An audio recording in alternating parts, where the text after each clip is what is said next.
ngayon para makiisa sa ating panawagan na isoli ang ninakaw at bigyan ng budget ang lahat ng mga basic social services na ito po ay magbe-benefit sa lahat ng sektor sa ating lipunan. Kasama po natin ang iba't ibang sektor mula sa mga kabataan, mula sa kababaihan, mula sa mga artista, sa mga kasama nating simbahan at sa iba't ibang sektor na naglakad mula sa redemptorist papunta dito para ipanawagan ang ating mga hinaing at para panagutin ang lahat ng mga tao na nagkakaw sa kaban ng ating bayan.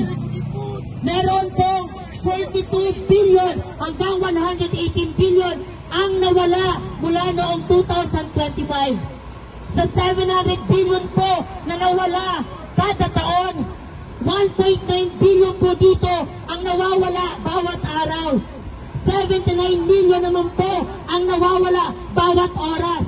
At 1.3 million kada minuto at 22,000 kada segundo ang nananakaw sa atin. At tayo nananatili bilang mga minimum wage earner na nagpapakahirap para lang magbigay ng ating mga tax, pero yung tax natin mismo ay ninanakaw ng mga crony ng gobyerno.